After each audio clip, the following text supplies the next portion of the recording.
Hi అండి. నా పేరొచ్చేసి గిరి. నేనొచ్చేసి geo information system, drawing tools, RDBMS, network security related areas మీద కొద్దిగా ఐడియా ఉంది. బేస్డ్ ఆన్ నా ఐడియా బట్టి నేను అసలు ఈ మీ భూమి డిజైన్ చేస్తున్నారు కదా! దాంట్లో నాకు తలెత్తిన సమస్యలు, అప్రోచెస్ ఇంత ముందర ఫాలో అయినవి, దీంట్లో కొద్దిగా చేంజెస్ కొద్దిగా బాగుండేటివి, వాటి గురించి నేను ఇప్పుడు చెప్పబోతున్నాను. మెయిన్గా నేను చెప్పబోయేది ఏంటంటే, మీ భూమి వీళ్ళు మెయింటైన్ చేస్తున్నారు, ఈ మోడలే చాలా వరకు రాంగ్గా ఉంది. ఈ మోడల్ ఏ విధంగా రాంగ్గా ఉంది అని చెప్పడానికి కొన్ని కన్సర్న్స్. ఇప్పుడు కొన్ని సర్వే నెంబర్లో డైక్లాడ్ ఎఫ్ఎంబిలో డైక్లాడ్ ఆర్ఎస్ఆర్లో ఎక్స్టెండ్ ఉంటుంది. ఉన్నదానికంటే ఎక్కువ పేర్లు రిజిస్టర్లో ఉండడం అట్లాంటిది నోటీస్ చేశాను. అవి కరెక్షన్స్కి స్పందన ద్వారా కరెక్షన్ పోర్టల్లో ఇస్తే వాళ్ళు చేంజ్ చేస్తారన్నారు. అట్లా కూడా అడిగాను. రెండోది వచ్చేసి మనకు రికార్డ్ వైజ్ రిలేషన్స్ కానీ చూసుకున్నప్పుడు, అంటే మన పెద్దవాళ్ళ నుంచి మనకు వచ్చినట్టు, వాళ్ళ నుంచి తర్వాత నెక్స్ట్ జనరేషన్కి వచ్చినట్టు అట్లాంటివి మెయింటైన్ చేసుకుంటా ఉన్నప్పుడు నేను చూసిన ఏంటంటే, కొన్ని రికార్డ్స్లో పాతొట్టల పేర్లు ఉంటాయి, తర్వాత కొంతకాలం వచ్చిన తర్వాత ఈసీలో పేర్లు ఉంటాయి, లాస్ట్కి ఇక్కడ అబ్స్ట్రాక్ట్ ఉంటుంది కదా ఓవరాల్గా కరెంట్ ఎవరున్నారు, ఇక్కడ చూసినప్పుడు వేరే వాళ్ళ పేర్లు ఉంటాయి. అట్లా రిలేషన్స్ మిస్ అయ్యి అట్లాంటి వాటి గురించి కూడా నేను కొద్దిగా అడిగా, ఎట్లా ఉన్నాయి ప్రాబ్లమ్స్ అవి ఇవి అని చెప్పి. వాళ్ళు మళ్ళీ సమాధానం చెప్పి ఫైనల్గా నాకు ఎట్లాంటి కన్క్లూడింగ్స్ వచ్చాయో చెప్తాను. తర్వాత వచ్చేసి ఇక్కడ నాకు ఇక్కడ ఇంకోటి ఏంటంటే, నేములు తప్పు ఎక్కించడం. అవి ఏంటంటే, మనకు రిజిస్ట్రేషన్ ఆఫీస్ ద్వారా మనకు మ్యుటేషన్ అవుతుంది. అవి వచ్చేసి నేమ్స్ మనకు మార్చి మనకు పేరు మీద పాస్బుక్ మనకు భూమి ఉన్నట్టు రికార్డ్ ఆఫ్ రైట్ ప్రకారం తీసుకోవడం అనేది ఒకటి ఉంది. ఇక్కడ ఏంటంటే నాకు ఎదురైంది ఏంటంటే, వాళ్ళు ఎక్కించడమే పేర్లన్నీ తప్పుగా ఎక్కించారు. అవి కరెక్షన్స్కి ఇచ్చినప్పుడు నాకు 6 months టైం తీసుకున్నది. ఆ పేరు తప్పు ఉంది, అది మార్చండి అని చెప్పేసరికి దాంట్లో ఏంటంటే ఇట్లా కరెక్షన్స్కి ఇచ్చినప్పుడు ఇక్కడ స్పందన ద్వారా ఇట్లా తప్పులు ఉన్నాయి, మీరు ఒక 2-3 సార్లు ఇచ్చిన ఏం చేస్తున్నారంటే వాళ్ళు రిజెక్ట్ చేయడం కానీ అట్లాంటి రిజల్ట్స్ చూశాను. ఇట్లా మీరు ఎన్నిసార్లు ఇచ్చినా మీరు రిజెక్ట్ చేస్తున్నారు, చెప్పినా చేయండి అయ్యా బాబు అని చెప్పేసి అడిగితే, అప్పుడు ఫోన్ చేసి మీరు ఆ విధంగా పెట్టకూడదు, అది ఇది మీరు తిరగతా ఉండాలి ఎన్ని రోజులైనా, అట్లాంటి టైప్స్ ఆఫ్ రిజల్ట్స్ అనేది నాకు గెట్ బ్యాక్ వచ్చాయి. అవి ఫిజికల్గా అంటే అక్కడ మ్యాన్ పవర్ ఉంది కదా, అక్కడి నుంచి నాకు అట్లాంటి రిజల్ట్. రెండోది వచ్చేసి ఆధార్ లింకింగ్ రాంగ్ లింక్స్. ఇవేంటంటే ఇప్పుడు మనకు 1B ఉంటుంది కదా, 1Bకి ఓన్ డ్రైవర్ అని చెప్పేసి ఆధార్ అనేది లింక్ అవుతుంది. ఆ లింక్ వచ్చేసి ఇప్పుడు నా పేరు సో అండ్ సో పేరు ఉన్నది అనుకో, అదే పేరు మీద ఉండే వేరే వాళ్ళ పేరుకి వచ్చేసి లింక్ అవ్వడం పేర్లు అట్లాంటివి, అవి మళ్ళీ రిమూవ్ చేయడానికి దానికి నాకు అయిన టైం వచ్చేసి చాలా ఎక్కువ టైం పడింది. Almost 6 months 5 months time. అంత యాక్యురేట్గా రిజల్ట్స్ అనేది ఉండట్లేదు, వెరీ డెడ్ స్లోలో ఉంది. మెయిన్ వచ్చేసి ఈ అంతటికి వచ్చేసి మెయిన్ ప్రాబ్లం ఎక్కడ వస్తుంది, మెయిన్ వచ్చేసి మోడల్ ప్రాబ్లంగా ఉంది. మోడల్ డిజైన్ అనేది కరెక్ట్గా లేదు. మోడల్ డిజైన్ అంటే ఏంటంటే, ఇప్పుడు ఆర్ఎస్ఆర్లో ల్యాండ్ ఎక్స్ట్రాక్ట్ ఉంటుంది, డ్రాయింగ్లో ఎఫ్ఎంబిలో ఒక విధంగా ఉంటుంది, ఆర్ఎస్ఆర్ ఎఫ్ఎంబి ఒక విధంగా ఉంటుంది. ఇక్కడ అడంగల్లోకి ఎక్కించే నేమ్స్ ఎఫ్ఎంబి కంటే ఎక్కువ ఎక్కించడం అట్లాంటి రికార్డ్స్ చేశాను. రెండోది వచ్చేసి అడంగల్లో నేమ్స్ ఉంటాయి, కాకపోతే ఎఫ్ఎంబి హిస్టరీ చూసుకున్నాం అనుకో, అడంగల్ హిస్టరీ ఇప్పుడు 19 ఆర్ఎస్ఆర్ అంటే రీసెటిల్మెంట్ రిజిస్టర్ 1900 సంవత్సరంలో సర్వే ఆఫ్ ఇండియా వాళ్ళు వచ్చేసి కండక్ట్ చేసి నేమ్స్ అన్ని ఒక డేటాగా తీసుకున్నారు. దాన్ని బేస్ చేసుకొని ఇప్పుడు కరెంట్ సిచ్యువేషన్ చేసుకున్నప్పుడు కొన్ని రిలేషన్స్ అనేది మిస్ అయ్యాయి. అంటే ఒకరి నుంచి భూమి మారి, వాళ్ళ నుంచి ఇంకొకరికి మారి, ఇంకొకరి నుంచి ఇంకొకరికి మారి, అట్లాంటి రిలేషన్స్ అనేది కొద్దిగా మిస్ అయ్యాయి. ఇక్కడ మనకు ఇప్పుడు కరెంటు భూములు ఎవరున్నారో తెలుస్తుంది కానీ హిస్టరీ చూసుకోవాలంటే ఈసీలోకి వెళ్ళాలి. అక్కడ మనకు హిస్టరీ ఉంటుంది. అట్లాంటి హిస్టరీ మనం ఇక్కడ మనకు ప్రాపర్గా చెక్ చేసుకునేటట్లేదు. అంటే ఇది కూడా ప్రాబ్లంగా ఉంది.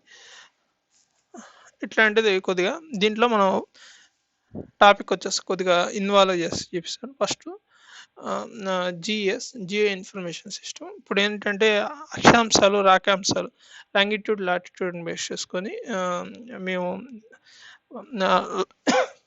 రికార్డ్స్ లైన్ చేస్తూ ఉంటాం. మామూలుగా వచ్చేసి ఇక్కడ జియో ద్వారా మనకు ఇద్దరు ప్రొవైడ్ చేస్తుంటారు. ఒకటి వచ్చేసి స్టేట్ గవర్నమెంట్, రెండోది వచ్చేసి సెంట్రల్ గవర్నమెంట్ వచ్చేసి వీళ్ళు మెయింటైన్ చేస్తుంటారు రికార్డ్స్. మెయిన్గా వచ్చేసి రెండు ఓపెన్ ఇది వచ్చేసి ఇది సెంట్రల్ గవర్నమెంట్ వాళ్ళు, గవర్నమెంట్ ఆఫ్ ఇండియా. ఇక్కడ మనకి ఏంటంటే అన్ని స్టేట్స్ ఉంటాయి. ఇప్పుడు మనకు కావాల్సిన ఇప్పుడు భూముల గురించి చూసుకోవాలంటే రెవెన్యూ టైల్ లేయర్స్ని యాడ్ చేస్తారు. వాటిలో ఎగ్జిస్టింగ్ ఉండే రాష్ట్ర డేటాలో మనకి ఇక్కడ కనబడుతుంది. అంటే ఇమేజ్ రూపంలో ఉంటుంది. ఇది రాష్ట్ర డేటా. ఇప్పుడు మన సర్వే నెంబర్ ఎక్కడుంది ఏంటి అనేది మనం మొబైల్ తీసుకొని చూసుకుంటే మనకు ఎక్కడుంది ఏంటి అనేది కూడా అర్థం అవుతుంది.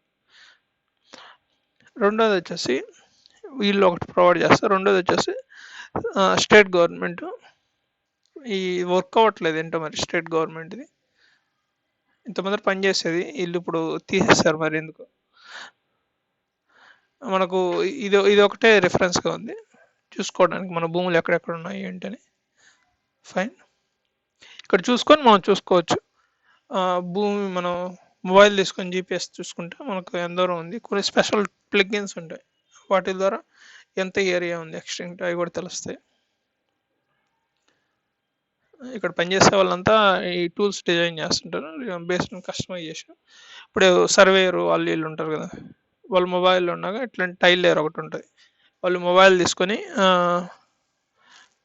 అసలు భూమి వచ్చేసి ఏ హద్దుల్లో ఉంది ఏంటి అనేది చూసుకుంటారు. చూసుకొని కొద్దిగా ఏమైనా తేడా ఉందంటే రైతుకి చెప్పరు. ఎందుకంటే మళ్ళీ వాళ్ళు తిట్టుకోవడం కొట్టుకోవడం అట్లాంటివి ఉంటాయి అనేది వాళ్ళు చెప్పరు. అట్లాంటివి కొన్ని ఉంటాయి. అదొకటి, అది జిఎస్లో మనం రెండోది వచ్చేసి ఆర్డీబీఎంఎస్ అని చెప్పాను, రిలేషన్స్ మిస్ అవుతున్నాయని చెప్పి అట్లాంటి కొన్ని కన్సర్న్స్ ఉన్నాయి. రెండోది వచ్చేసి డేటా పరంగా కూడా చూసుకున్నప్పుడు ఏంటంటే ఇక్కడ మెయిన్ కంట్రోలింగ్ మొత్తం వచ్చేసి ఇప్పుడు ఎట్లా ఉంటుందంటే ఇప్పుడు స్టేట్ని చూసుకున్నప్పుడు డిస్ట్రిక్ట్స్, తాలూకాసు, వాటిలో ఉండే ఇంతమంది తాలూకా కిందకు చేస్తూ ఉండాలి. తర్వాత వచ్చేసి మండలాల కింద డివైడ్ చేశారు. ఆ మండలాల నుంచి ఇప్పుడు విలేజ్ లెవెల్లో కూడా తీసుకొచ్చారు. అక్కడ కూడా కొద్దిగా రిప్రజెంట్. ఇక్కడ ఏంటంటే ఇప్పుడు భూమికి సంబంధించిన ఏమైనా ఉన్నప్పుడు సర్వే నెంబర్ వైజ్ చూసుకోవడం, ఊరు మొత్తం చూసుకోవడం అన్నట్టు పెట్టారు.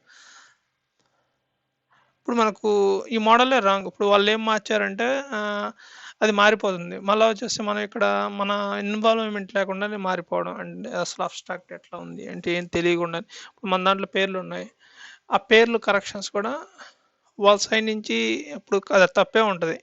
ఆధార్ లింక్ అనేది కూడా తప్పే ఉంటుంది. వాళ్ళు కరెక్ట్ చేస్తే ఇక్కడ మనకు రిఫ్లెక్షన్ అనేది ఉండట్లే. ఎక్స్టెండ్ వాళ్ళు మార్చడంలో తప్పలే.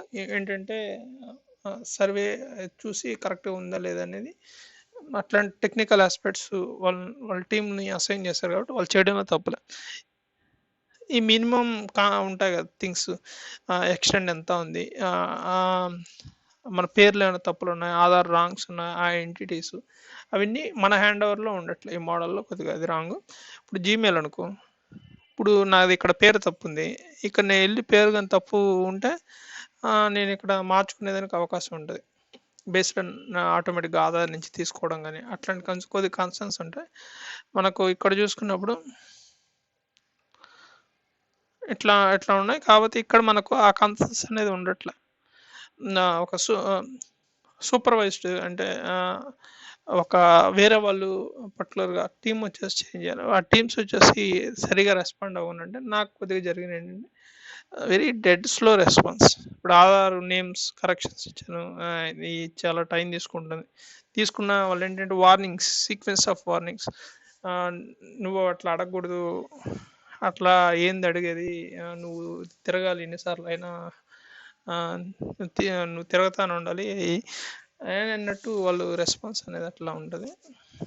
అంటే ఒక మ్యాన్ పవర్ అంటే అతను బేస్డ్ ఆన్ బిహేవియరల్ అనాలిసిస్, వాళ్ళు బిహేవియర్ కొద్దిగా మూడు బాగుండి చేయాలంటే అట్లాంటి కేసెస్ అనేది ఉంది. కాకపోతే మోడల్ కొద్దిగా చేంజ్ చేసి పాస్బుక్ 1B ఉంటుంది కదా, ఆ ఆధార్ని బేస్ చేసుకొని మనకు ఇక్కడ స్పందనలో లాగిన్ అయితే మనకు ఏమైనా సమస్యలు ఉంటే మనం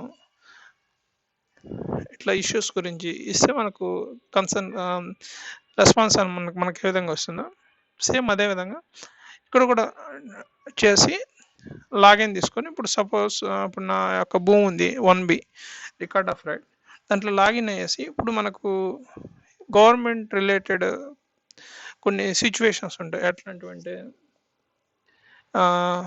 ఇల్లు కావాలా, గృహం, అది ఒకటి. రెండోది వచ్చేసి బోరు అట్లాంటివి.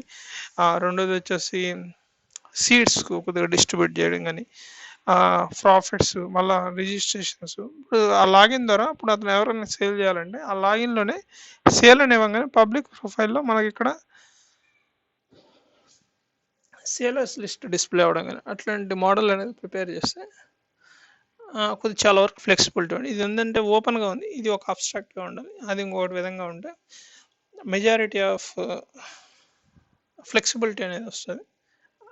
ఈ మోడల్ చాలా వరకు కొద్దిగా స్టార్టింగ్ క్రియేట్ చేస్తున్నారు, కాకపోతే ఆ మోడల్లో అంత ఎఫిషియెంట్గా కొన్ని కరెక్షన్స్ అవ్వట్లేదు. ఇట్లా మనకు గూగుల్ ఎక్కడ ఉంటుంది, ఇప్పుడు మనం ఎక్కడ కరెక్షన్స్ ఇవ్వగానే ఫ్రాక్షన్ ఆఫ్ సెకండ్స్లో మనకి ఇక్కడ రిఫ్లెక్ట్ అవుతుంది. మనం మెయిల్ సెండ్ చేసినా కూడా మనకు అక్కడ సర్నేమ్ కూడా అదర్ అండ్ పర్సన్ కూడా మనకు అక్కడ చూసుకునేదానికి అవకాశం ఉండదు.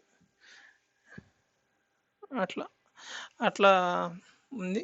మోడల్ కొద్దిగా చేంజ్ చేస్తే కొద్దిగా పర్ఫెక్ట్ బాగుంటుంది. చాలా వరకు డిఫెక్ట్స్గా ఉన్నాయి. ఆధార్ ఒకరిదొకరు లింక్ అయిపోవడం, ఉన్న ఎక్స్టెంట్ కంటే ఎక్కువ ఎక్స్టెంట్ అక్కడ పేర్లు చేర్చి పెట్టడం, మళ్ళీ వచ్చేసి భూమి గల ఆయనకి తెలియకుండానే భూమి ఓనర్షిప్ ఉంటుంది కదా, వేరే వాళ్ళ పేర్లు ఉండడం, అట్లాంటి కొద్దిగా ఉన్నాయి. మెయిన్గా ఇట్లాంటి కంప్లైంట్స్ అని ఇక్కడ రేజ్ చేస్తుంటారు. ఇవి మోడల్ డిజైన్ చేస్తే మోడల్ కొద్దిగా అడ్జస్ట్ చేయగలిగితే కొద్దిగా బెటర్ ఇంప్రూవ్మెంట్ ఉంటుంది అని చెప్పి, as for existing model idea ప్రకారం నేను ఫేస్ చేసిన థింగ్స్ని బట్టి I will giving the feedback regarding the revenue